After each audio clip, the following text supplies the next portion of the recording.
Hello, everyone. I'm Rebecca Weber, CEO of AMAC, and I'm absolutely delighted that so many of you have joined us today for such an important discussion.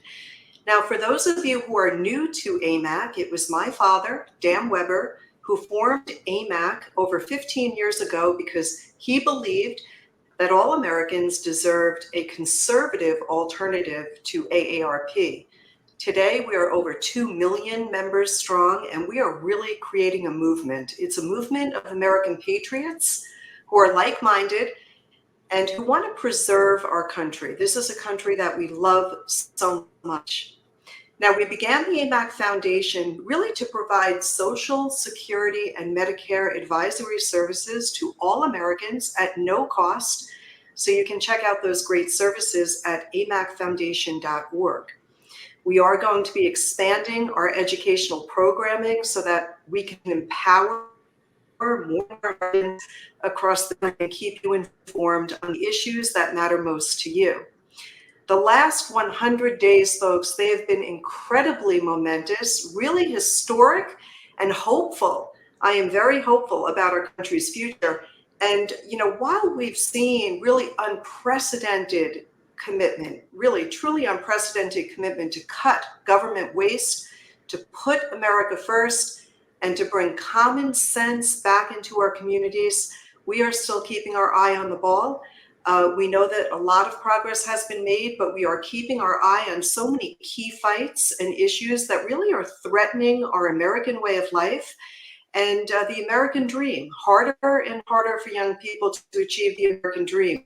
So top of mind for me as an example right now is our fight to preserve Social Security and your Medicare, and we want to preserve that for generations to come and offer education and guidance as it relates to your Social Security and Medicare. I am absolutely delighted today to be joined by three incredible panelists who are really going to walk us through so many key insights into Trump's first 100 days. And we'll talk about its effect on your Social Security, your wallet, and your community. So with that, I'd like to turn it over to Abigail Mills. Abby is director at AMAC, and she's going to moderate our panel today. Abby, over to you.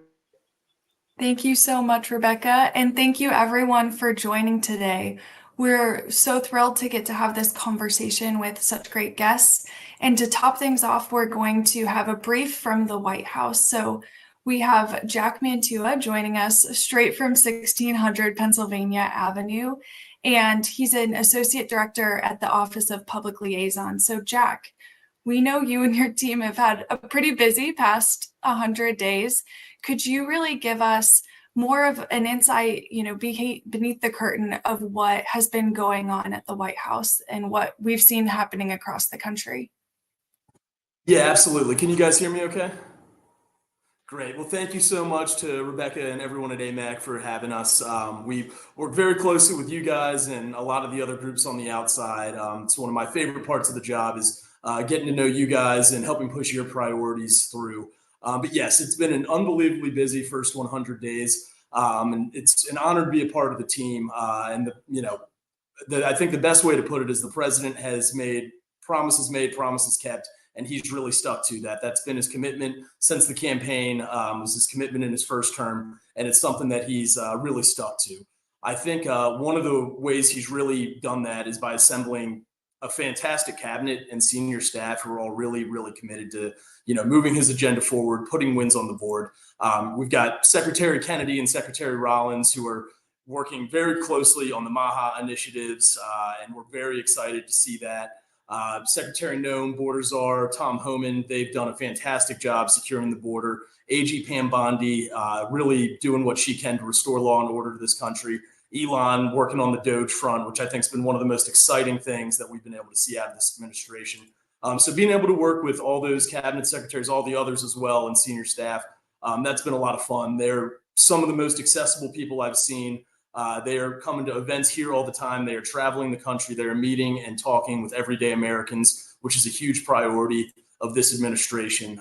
So it's really just been an honor to do that. But just want to review some of our big wins, some of our big accomplishments that we've gotten through so far. I know there's a lot more to come. We've got 3.5 more years of this, but very excited about some of what we've got done so far. And want to start off with some of the work that Elon has done with DOGE.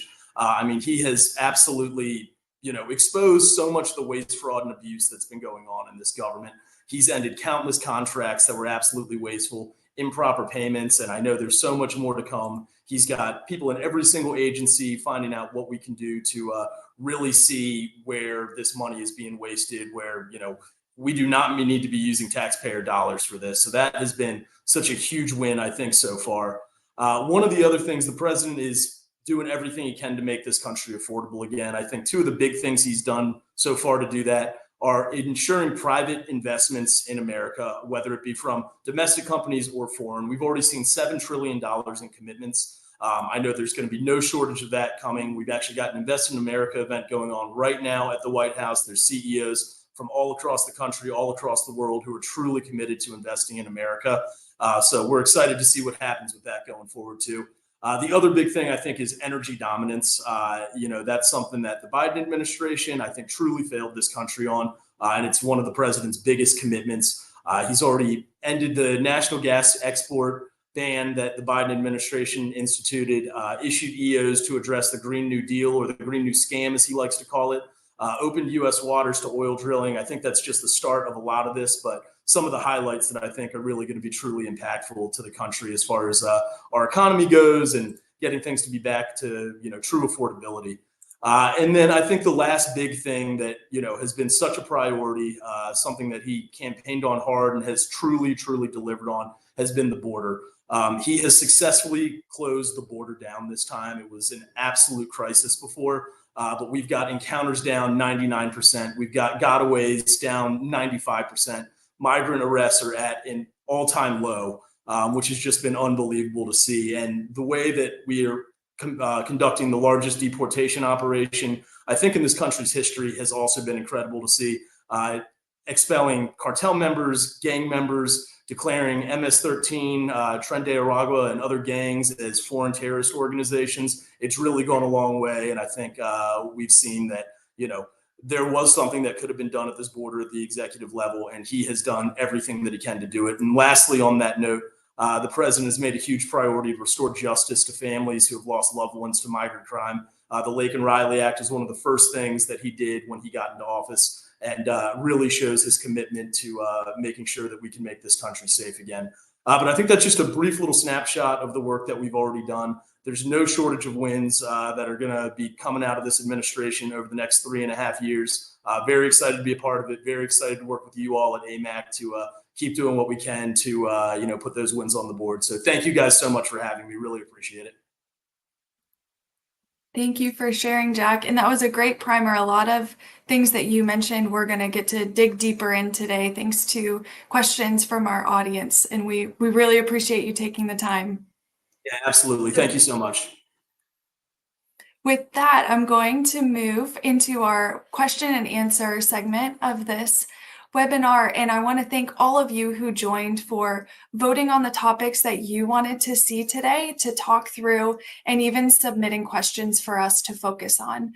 And so with that, we overwhelmingly saw that the top issues for this group are focusing on the economy, on DOGE, on Social Security, and on that last piece that Jack mentioned as well, our borders and our national security. So thank you all for submitting your thoughts and guiding our discussion here. I'd like to introduce our panelists now, who are going to really get into the meat of those topics and those questions. So joining us today, we have Samantha Anderson. She's the data director at America First Works, and Samantha leads extensively on data, on insights and partnerships, really to drive the America First comeback and to mobilize informed, engaged citizens effectively. We also have with us today Shane Harris, who's the editor-in-chief of AMAC's very own Newsline. And Shane is really leading the charge across the country to combat misinformation, smokescreens, and to offer key insights both within the AMAC outlets and to really mobilize AMAC's members to be informed as they go forward. He's publishing clear, persuasive news across the country and even in Washington, D.C. Lastly, on our panel today, we have Andy Mangione, and Andy has been leading the grassroots and legislative charge for AMAC members for many years at AMAC Action. And Andy's work in state houses across the country and in Washington, D.C. empowers AMAC advocates to make change where it matters most and to make their voice heard. So thank you all very much for joining us today. I think we have much more than an hour's worth to talk about if we wanted to. But Sam, I'm going to start with you. Overall, we're seeing big effects on the economy in these first 100 days, whether that's DOGE or deregulation or the jumps in private investment and onshoring we've seen as a result of tariffs and the tariffs themselves. Could you give all of us a more robust peek under the hood as to what President Trump's most meaningful economic changes have been and how they're affecting Americans across the country? Yeah, I was actually just speaking with some of our favorite friends over there about our tariffs and our neighbors to the north and the south. And, understandably, they're a little frustrated. And my response to them was, well, what do you think we've been doing for the past 4 years? We've been really frustrated that the American people have been taken advantage of. And so I think the world is starting to respond positively to these tariffs. We don't want to punish other countries. We just want fair trade. We want to make sure that the Americans are getting a fair deal, a good deal. And I don't think anyone could be as effective as President Trump has been in doing so. And especially, guys, this has only been 100 days. Jack mentioned it. We've seen $7 trillion in investments so far. That's pretty incredible. I'll highlight just a few because some of them have made the news, some of them haven't. TSMC, so they make chips. So anything, from your cell phone to laptops, microwaves, anything like that, invested $100 billion. They were one of the first investments right before actually most of the tariffs went in place. Intel just announced with President Trump $150 billion investment. And then my personal favorite, so I'm in the kind of IT and computer space. We had a 500 billion investment in American AI. Which that is one of the largest investments to date. And it's going to happen over 4 years. So it's not going to be something that happens over 20 years. We're going to see an impact. And actually, they've already broken ground on, I think, 4 factories across Ohio, Texas, and Arizona. So it's really great. It's not just something where, like President Biden would just announce something and then maybe it'll happen in 4 to 10 years. This is action that's actually taking place now, and we're going to feel it now. So I'm super excited about that, seeing those foreign investments. And my office, I'm actually looking out the window right now. It oversees the entrance to the Treasury building. And my favorite thing is there's about 4 or 5 foreign details every day coming in because they want a seat at the table. They want to talk about tariffs. They want to talk about American investment. And to me, that's so encouraging. I think Secretary Bessent and Secretary Lutnick have done a great job in handling that. And certainly our Council of Economic Advisors has done a really great job. Look at your egg prices. I think I got gas for like $2.50 the other day when I was paying, over $5-6 just 4 years ago. So I think the American people are feeling the effects. And I think that those prices are going to come down even more, especially as we kind of take the banner up of the Buy American, High American. Well said. Thank you so much, Sam. And I think your point on those tariffs is really incredibly impactful as we see the news headlines and opinions changing on those day by day. To really hear what the conversations are today is extremely meaningful. And that's what is similar to what we hear from a lot of our AMAC supporters is, right, there's this rebalancing happening right now. And just the appetite for that, I think, has surprised a lot of people. But it seems like it was definitely part of the strategy from the beginning. So Shane, I'm going to head to you next. Undoubtedly, DOGE has been one of the most notable trajectories of these first 100 days. Could you share some of, whether they're shocking findings or things that you think are really seen to be transformative in the impact of these changes that President Trump and Elon have been leading with the DOGE effort? Yeah, absolutely. And first, just like to thank everyone for joining this webinar. You know, being an informed citizen is such an important part of what makes our democracy, our republic possible. And so first, thank you to everyone watching. Yeah, you know, if you would have asked me in July, August, September of the campaign last year, I probably would have told you that the first 100 days of a second Trump term would have been dominated by the border or the economy. And that's been the case to some extent. There have been some great storylines there. But I think one of the things that nobody expected was just how much DOGE would dominate the conversation, and I think that speaks to what a great job the DOGE team has done. That it was kind of, you know, most people viewed it as a sideshow last year, you know, just a talking point for the campaign, because that's been the case for so much of our country's history in the last 20 to 30 years. You have leaders come in who they say, you know, we're going to cut government waste, we're going to end corruption, end the waste, fraud, and abuse, and that hasn't ended up happening. And now that the Trump administration is actually following through on that, you're kind of seeing a freak out from the political and media establishments, which is interesting in and of itself. And so yeah, so some of the bigger items that DOGE has uncovered, I think you've got a slide with that information on there. And a lot of these you'll notice are from USAID, which was one of the first offices that DOGE went after and ended up basically completely closing the office. So some of these you may be familiar with, you know, $1.5 million to advance DEI in Serbia's workplaces, $70,000 for a DEI musical in Ireland, $47,000 for a transgender opera in Colombia, $32,000 for a transgender comic book in Peru. And so all of these may seem like small amounts, but they all add up. And the real outrage, and where I think so many Americans were just furious when they learned this, is that this is all their dollars, their taxpayer dollars. We have so many issues going on in this country, whether it's veterans homelessness, whether it's the skyrocketing cost of maternal health care, all of these issues that these funds could be going to help solve.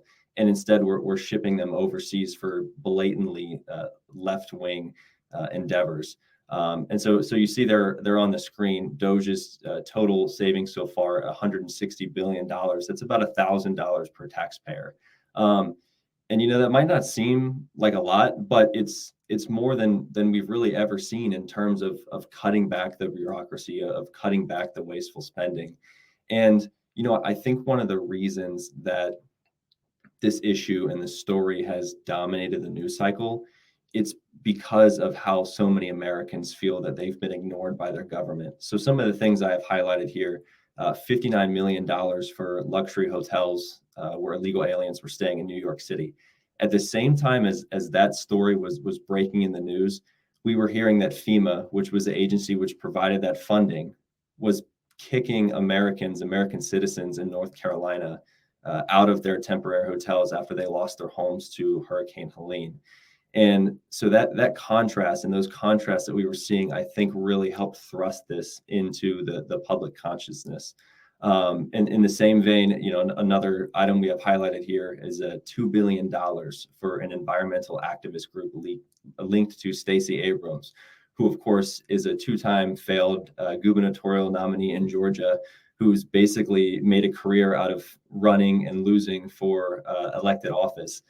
So she was linked to an environmental activist group. And in 2023, that group recorded $100 in revenue. Fast forward to the end of 2024, they reported $2 billion in revenue. And where did that money come from? It came from the Biden EPA. And that money was part of a $20 billion tranche that went out to environmental activist groups after the election. And so that makes it very difficult to see it as anything more than a blatant attempt to get as many American taxpayer dollars as possible in the hands of left-wing special interest groups. And if it weren't for DOGE, we wouldn't know any of this. Another item that I thought was interesting that Elon pointed out was 470,000 unnecessary government credit cards. And so that's likely actually only a small fraction of the total of government credit cards that DOGE is going to be eliminating. Elon reported 4.6 million total active government credit cards, which is pretty interesting because there's only about 3 million direct federal employees, which means that's an average of more than one credit card per federal employee. And these cards, keep in mind that they weren't inactive. They had about $40 billion in spending on them last year. And after all the things on this list, are we really expected to believe that that $40 billion were things that were absolutely necessary to the critical functionings of government? And so, Abby, if you want to go ahead and move to the next slide, I think this tells a really interesting story that we've been covering through Newsline, where the DOGE findings are half the story, but the other half that the media is not telling is how the left's reaction to this, it exposes something about that political movement. So the same people who are outraged about DOGE watched as the previous administration sent inflation to 9%, and the deficit was blown out to more than $2 trillion. But when President Trump cuts funding for DEI in some far-flung country, that's where they draw the line. That's where they're outraged. And, there wasn't even any outrage when Biden's Afghanistan debacle got 13 Americans killed. But when we stopped the $20 million for an Iraqi Sesame Street, you have liberal politicians physically trying to break into USAID headquarters to keep the gravy train running. And so that really shows where their priorities are. And it's also worth pointing out that what DOGE is doing is exactly what past presidents of both parties have been talking about doing and failing to do for at least the last 50 years. So in 1977, you have President Jimmy Carter. He announced what was called the President's Reorganization Project. And that was supposed to essentially do what DOGE is doing now, streamline federal government. But of course, we know the federal government only got bigger.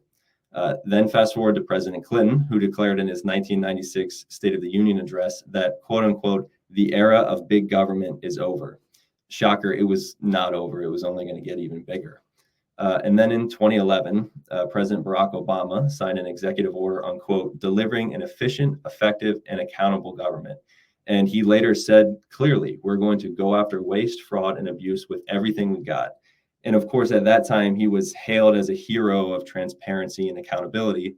But when he never actually followed through on that promise, there was no accountability for him. There was no follow-up. And so what we're seeing is that the left and liberal politicians, they're really just mad that Trump is succeeding at what they promised and failed to do.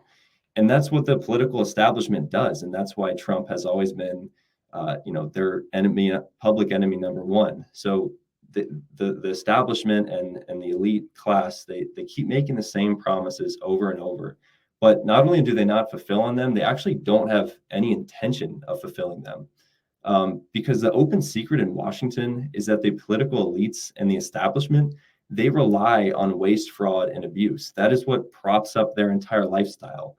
When you start following the money, you realize that a bunch of these ridiculous $1 million grants, they're actually going to nonprofits with connections to politicians.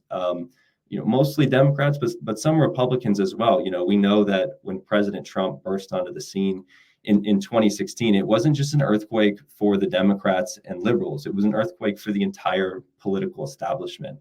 And so that's who's really opposed to DOGE and what President Trump is doing. It's not necessarily a right versus left thing, as much as it is those in power, those have been entrenched in power in Washington for decades, and everyday Americans who have been saying for so long, we can see what you're doing. But there's never been anybody with the guts to go in and stop it. And so it's just a big shell game that President Trump has basically completely exposed in his first 100 days. And that's why there's been so much pushback. And so, there's been some pushback on the Trump administration about, they've only found $160 billion. They were talking about, this much more. But really, I think what we have to sit back and think about is that the real win here is that it's been exposed. And once it's exposed, once everybody knows about it, that system is going to be a lot more difficult to prop up moving forward. Thank you, Shane. And so many of those findings that you've been reporting on, even with your credible journalism, are almost hard to believe they're true. They're so shocking. And you really put it well where, you're saying that Americans across the country feel like their government hasn't been listening to them. And politicians have promised this for the last 50 years, but this last 100 days is where we've really, for the first time, seen actual progress on it.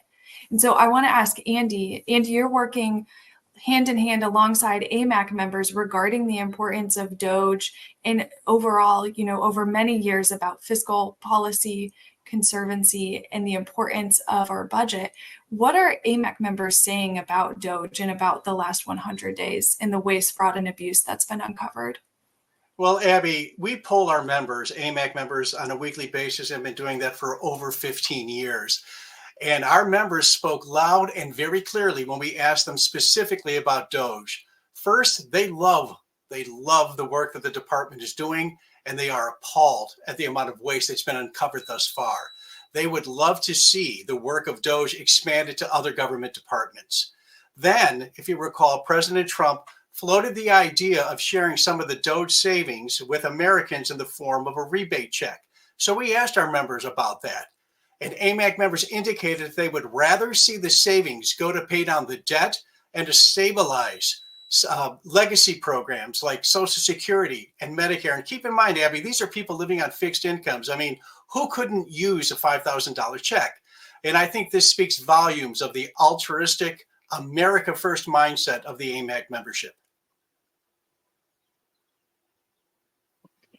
That's inspiring, Andy. And for all of you in the audience who are showing reactions right now, I noticed a lot of hearts pop up, as Andy said, the Social Security and the waste, fraud, and abuse in there, and that importance of this and the real altruism of our members. So we're noticing that. And with that, I'll lead into our next question.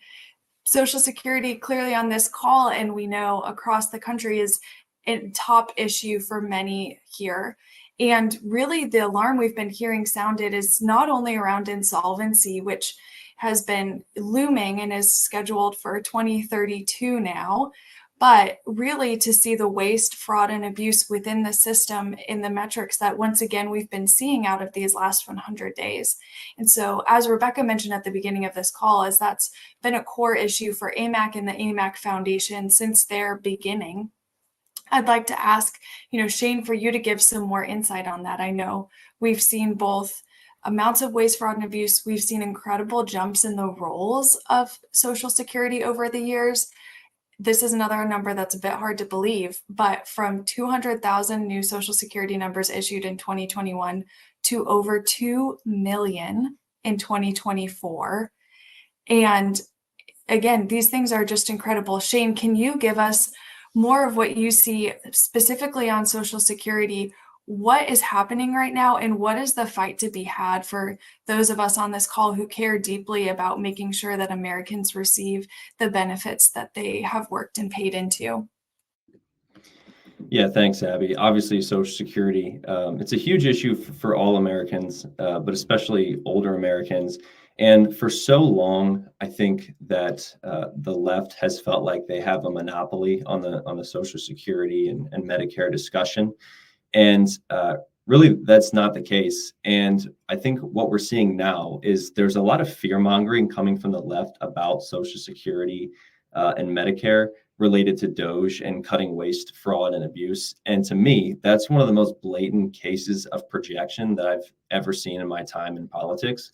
So what the left does, and what I think a lot of the corporate media is trying to do, is they want to say that DOGE and waste cutting efforts are going to rip away seniors' benefits, right? So we're hearing this all the time. DOGE is going to take your grandma or your grandpa off Social Security. DOGE is going to rip away your Medicare benefits.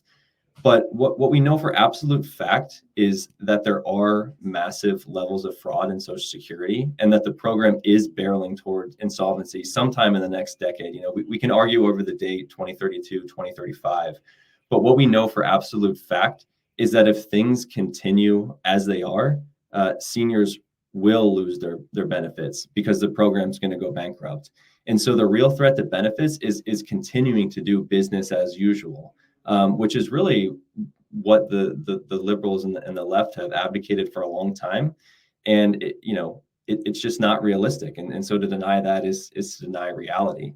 And real quick, it's worth noting that President Trump's election alone probably saved Social Security and Medicare from going bankrupt even sooner. So if Kamala Harris had won, we know from her campaign platform and from her public statements that she had basically promised to put illegal aliens on Social Security and Medicare, which would have been absolutely disastrous for those programs. The estimates were that it would cost the program an additional $1.3 trillion, and that every illegal alien would have received benefits worth on average 140% of what they paid into the program. And what that is completely unsustainable. Actually, our CEO, Rebecca Weber, she wrote an entire op-ed on this issue, how much of a threat this was before the election. And I really think that helped raise a lot of awareness about how important it was to keep illegal aliens off of Social Security and Medicare. And so that's just one way that AMAC was leading the charge on this before the election last year, just making sure that seniors had all the information. And so in his first 100 days, purely by the virtue of being in office, you can probably chalk up save Social Security and Medicare from being destroyed by mass illegal immigration as a big win for President Trump. Because, those numbers that I just mentioned, $1.3 trillion, that's assuming 10 million illegal aliens, which actually is a low estimate for how many came across under the Biden administration. And we know that under Kamala Harris, those numbers likely would have doubled or even tripled. And so now that we have President Trump and DOGE, we've seen that the fraud problem in Social Security is probably bigger than even the most pessimistic among us had expected. So Elon Musk has already shared on X. He said that the level of fraud in Social Security is bigger than any other scam in the history of the country. He said, quote, by far. And so that's not a concrete number, obviously, but it tells us that we're likely going to see even more uncovered in the weeks and months ahead. And so you can see from this tweet on the screen here, just one example of very obvious fraud. So he's talking about over 24,000 people listed as being 115 years old or older, claiming 59 million in benefits. And even something as crazy as almost 10,000 people with birth dates over 15 years in the future who are claiming $69 million in benefits. And so those are very clear-cut cases where we know money is being stolen from the program. And by the way, this isn't anything new. It's being publicized more, but we knew that there was massive amounts of fraud in this program. You can also see on your screen, this is a screen grab from the Office of the Inspector General at the Social Security Administration, which identified $72 billion in improper payments between 2015 and 2022. And you can see the date on there. It's August of 2024. So when Joe Biden was still in office. And so to claim that this is just, the Republicans are just making this up, or that the Trump administration just making this up, that's very disingenuous, because we know that it was a problem going back to the Biden administration, going back to the Obama administration, and even further.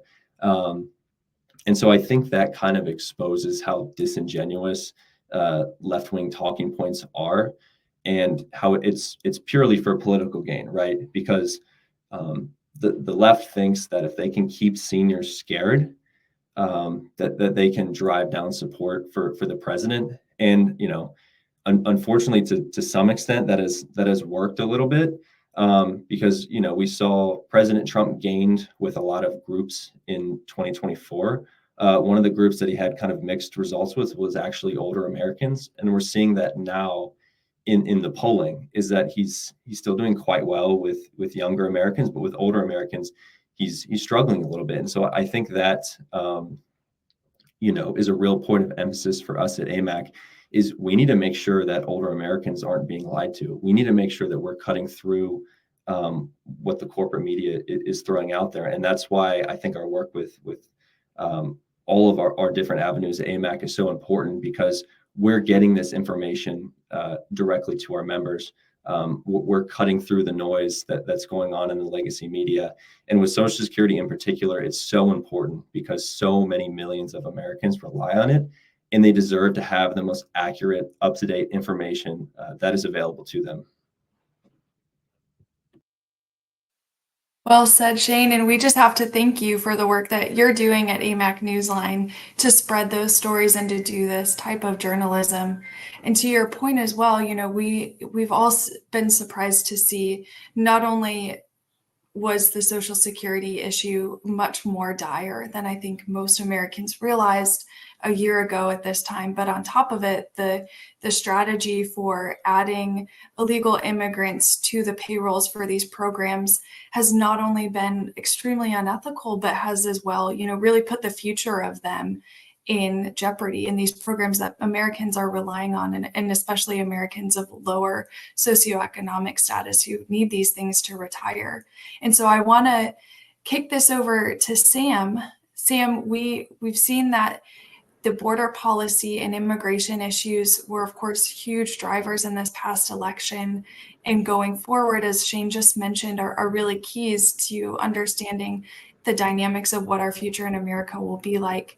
Could you share some more insights onto how you've seen that playing out in the last 100 days and what this group needs to be looking for in the future? Yeah, it's been something I've seen personally. So my brother-in-law is actually a Homeland Security investigation agent. So he is one of those people. We get all of his deportation updates every day. So he said it's really cutting into my vacation time, but I'm happy to be back doing my actual job now. So I think we joke about that, but people are really going back to work. And I saw a couple comments in the chat, and I want to address some of them. So I saw Thomas was talking about what are we doing to disincentivize people coming here illegally, and then Brian talked about illegals and Social Security, and I'll get to that in a second. But Thomas, to kind of address your question, I think there's been a total messaging change. When illegals, 4 years ago, even 100 days ago, they were getting gift cards when they came into this country illegally. They were getting flights. Yeah, I can't remember the last time the government gave me a free flight, and I've been here for ever. So I think Americans really voted for, it was just about fairness. The election was about fairness, and what they saw happening at the border was unfair.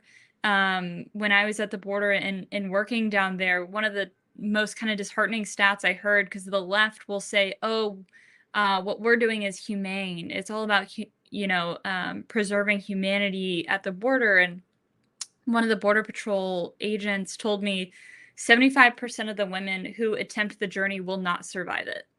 That to me is not humane. I think it is quite the exact opposite. So I think really how we're disincentivizing them is, one, we got rid of this CBP1 app, which is really the app that allowed illegals to come in. They weren't being processed. We didn't know who they were. And they just got a free ticket into the country. And it's now the CBP home app, to where illegals can self-report, and we will make sure they get back home. We do not want them here. And so I think you've seen this shift in messaging from, hey, come here, it'll be great, to do not come. We will arrest you. We will deport you, and you will not be allowed back. And I think, Secretary Noem has done a great job. Borders Are Homan has done an excellent job, and messaging matters. And I think we've really seen that kind of shift. People are no longer getting gift cards and flights, and instead they're getting $1,000 fine per day since they've been here illegally. So as you imagine, that's going to add up quick, and I think people are doing the math. And so I wanted to kind of highlight some of the big, what I see stats, because that's the world I live in, for you guys, because I don't know if the media is really sharing them, because they don't want to give the president as many victories as he deserves. Border crossings are down 95%. I said, I thought by day 100 we'd be at 100, but we're pretty close. We're working there. But 95%, that is huge. The Darien Gap. So some of you may not be familiar with what the Darien Gap is, but it is the most dangerous border crossing in the world. You can go look it up. And that is what most of the migrants use to come up through Mexico into the United States. Those crossings down at the Darien Gap are down 99.9%. This is the promises made, promises kept president. And so those are just crossings and things like that. But one of the things I like to highlight is I think a lot of people voted for President Trump and his border agenda, not because maybe they were fans, but because they said, I've had enough of this kind of insanity coming into my community. You know, fentanyl is killing my family, my neighbors. Illegals are killing my family, my neighbors. And so we've seized almost 125,000 pounds of drugs in the first 100 days. And I'd like to point that out. That is a very high number. But imagine how much higher that would be if we still had an administration that said, hey, come in. You can get a free ticket in. So I would expect that number is even more incredible, just considering the amount of attempts that are not even being made anymore. We've planned 85 more miles of border wall so far. We've arrested, of those people we've deported, which we've deported about 170,000 people so far, and these are dangerous criminals. 489 of them had been convicted for murder. 9,639 of them had been convicted of assault. 1,329 of them had been convicted of sex offenses against minors. 6,398 of them had been convicted of DWIs or DUIs. Almost 1,500 of them had been convicted of some sort of weapons-related offenses. So when the left will tell you, oh, these are just people trying to chase their American dream. If that was true, you can wait in line just like everyone else. There is a process for that. People will wait 10 years for that. If you really want to live the American dream, prove it, wait in line. There is a process for that. And I think a lot of people, kind of the other sentiment I've seen here in the chat is people asking about the media and censorship. Can we just give a round for Elon Musk? Because think about if he had not bought X, would people have known that that barber from New York was, you know, a gang member? You know, that all of these people are, you know, selling drugs that are killing Americans? Would we have known any of that? So I think that, you know, what he's done with DOGE is incredible, but he's also given the voice back to the American people. And, you know, I think we just are so grateful for that. Oh, how many illegals have self-deported already since January 20th? Dwayne, I do not want to get ahead of the White House on this, but I think we'll have a very high number very soon that's released, and the CBP Home app has been very effective. So awesome. Thank you, Sam. And to speak more to those points, I'd love to hear Andy Mangione. I know you've been on the ground with AMAC members, capitalizing on these policies as there's, of course, the executive actions that, you know, a lot of what Sam just detailed really drove us into, but as well, there's been great legislative movement in these fronts. I know there's probably 100 things you could talk about here, but maybe could you give us more into the hood of, you know, 2 or 3 of the top policies you've worked on with AMAC members so far? Certainly, and keep in mind that it's the AMAC member that puts their legislative priority into our portfolio. We're a member-driven organization, and we serve at their behest. So that said, the border and illegal immigration is beginning a lot of time on this webinar, but it still remains a top concern for AMAC members. And thus far, we were very, very proud to support the Laken-Riley Act, and we were thrilled that it became the first bill signed into law by President Trump during his second term. And if you recall, this bill is named for Laken-Riley, a young nursing student who was tragically murdered by an illegal immigrant in Georgia last year. And what the bill does, Abby, it requires immigration and customs enforcement to detain illegal aliens who are arrested or charged with theft-related crimes or those accused of assaulting a police officer. And the law also grants states the right to sue the Department of Homeland Security if illegal aliens victimize their citizens. So hopefully, it's too late for Laken, but hopefully this law prevents tragedies like Laken-Riley's murder from happening again in the future. Secondly, AMAC members have been very, very concerned about the integrity of our elections, to the point where they demanded that AMAC action work to secure our elections and protect what they call their sacred right to vote. That's how they describe it. That's why we supported the Safeguard American Voter Eligibility, or SAVE Act.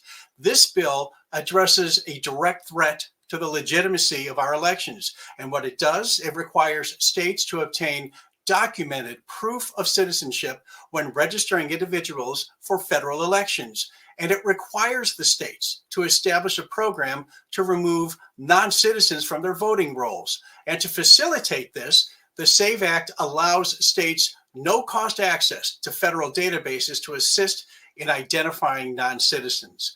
And the bill has a lot of teeth to it. It also stipulates criminal penalties for elections officials who intentionally register non-citizens. Now, AMAG members played a role in getting this bill through the House of Representatives earlier this month. They demonstrated their support for the SAVE Act by flexing their grassroots muscles and sending nearly 7,000 messages to the U.S. House of Representatives demanding support for the bill. Their voices, Abby, were clearly heard when the House passed the SAVE Act earlier this month with bipartisan support. And one thing you have to keep in mind is that there's a lot of support from voters on both sides of the aisle, voters of all stripes, to ensure that only American citizens can vote in our federal elections. And AMAG Action plans to make this point crystal clear to the Senate as it currently debates the SAVE Act. And as I understand, you have your work cut out from you. There's about 7 Democrats in the Senate who will have to support this bill to make it fully into law. But we know that your voice and the voice of the AMAC advocates that you work with are really able to move the needle there. So thank you for all you're doing. And while I have you, Andy, I want to ask you an additional question on this front. We've seen this a lot, both in the chats and the questions that were submitted beforehand.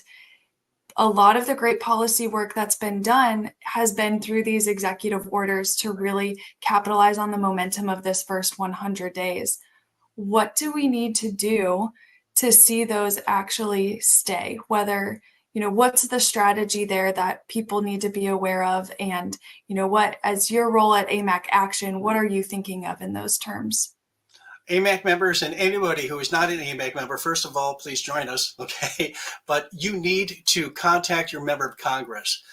Congress codifying these executive orders into law would be the optimal way to give them the permanence that we're looking for.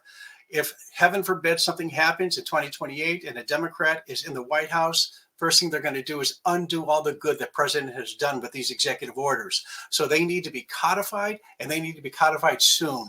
That's why we're keeping an eye on the big, beautiful bill that's currently being deliberated, and hopefully we'll have some kind of movement on it by the 4th of July. The orders that deal with election integrity, energy independence, border security, the cost of prescription drugs, and reducing regulation for businesses so they can thrive are of particular interest to AMAC Action. Thank you, Andy. And I'd like to invite all of our panelists to come back on screen just for a moment here. And I'm going to ask a quick 30 to 60 seconds for each of you. What are you optimistic about coming out of this first 100 days as we go into the next 100? Yeah, I can start here, Abby, if that works. I think, what I'm most optimistic about is that on the central 2 issues of President Trump's reelection, he's largely delivered. So I'd say probably the number 1 issue was the border. And as Sam talked about, border crossings are down 93%. Gotaways are down 95%. The Darien Gap crossings down 99.9%, which I did not know, but that's actually an incredible statistic that should get talked about more. And so he's basically shut down the border, which is exactly what he promised to do. And we've started deporting criminal illegal aliens, so those with criminal records, which is exactly what President Trump promised to do on the campaign trail last year. So that makes me very optimistic. The other big issue, which is the economy, and everyone's going to want to talk about the market. I get it, but what about inflation being down to 2.4%? Basically solved the inflation crisis in 100 days. That's something that if you would have asked an economist about that in June of 2022, if you would have said, hey, fast forward 2 years, President Trump within 100 days of taking office would have inflation down to 2.4%. They would have called you crazy. But once again, President Trump proved that it could be done. $7 trillion in private sector investment. I mean, that's not something to just brush off. We know from the data that in the last 2 years of the Biden administration, they were basically cooking the books on all the economic data. So they went on a federal hiring spree to juice the jobs numbers to make the economy look better than it was. They spent trillions of dollars that we didn't have to prop up the economy. Almost all the growth we saw in the last 2 years of the Biden administration was driven by deficit taxpayer spending. And what we're seeing now is real, honest investment in our country. Those are tens of thousands of high-paying jobs that are coming back in. We're making things here again, and so that gives me reason for great optimism. 130 countries have come to the table and they said, "I want to negotiate with the Trump administration on a trade deal." President Trump, he doesn't think in short-term plans. He has a long-term plan, and I think that's what's the most exciting. Looking to the next 100 days. Is knowing that some of these early actions that President Trump has taken are going to start to come to fruition. And I think the media is going to have to eat a lot of crow on that, along with a lot of Democrats who have been talking about how it's going to be a disaster and nothing's going to work out. I think we're going to start to see a lot of progress in the next 100 days, and it's going to be fun to watch. It's going to be fun to watch.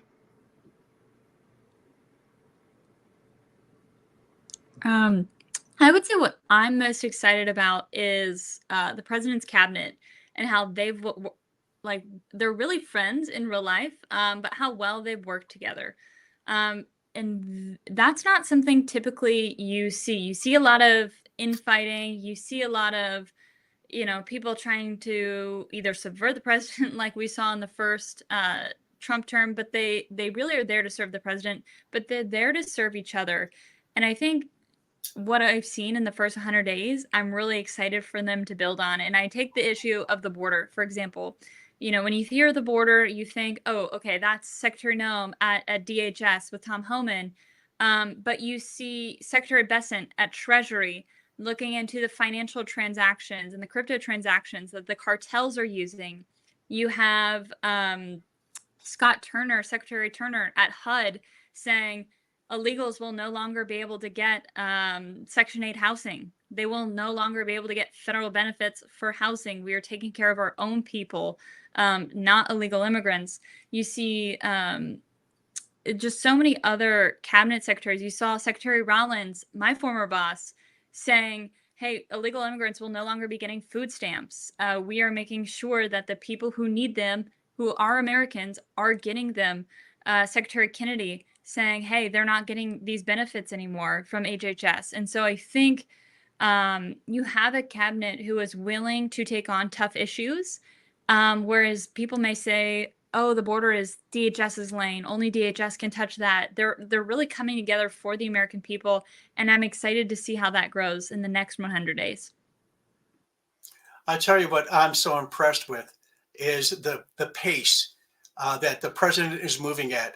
And people were questioning early on, can he keep this pace up? You bet he can. And I hope it becomes the new normal for future administrations.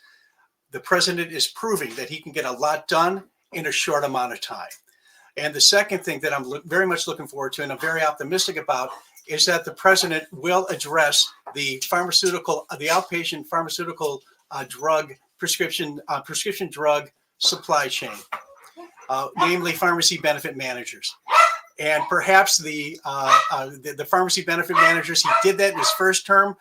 The PBMs are on his radar in this term, and we're looking forward to some free market practices injected into the outpatient prescription drug supply chain, shining some transparency on PBMs, which would lower drug costs for every American, including seniors on Medicare.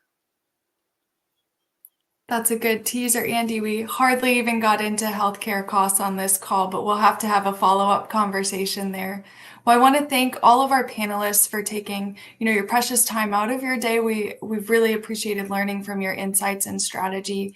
And I want to thank everyone on this call for taking your precious time to have this discussion with us. And I want to thank you for the work you're doing each and every day across the country to protect American values and to keep our country strong. If you would like to participate in additional programs like this from the AMAC Foundation, we will continue to offer them. You can find our information on amacfoundation.org, and you can see our events pages there as well as future opportunities. And I'll also let you know right at the end of this webinar, your webpage is going to go to a landing page where you can leave additional comments. If you would like to become a donor of the AMAC Foundation, you can donate there. But really, we want to just thank you for joining today, and I hope you have a great afternoon. Thank you all.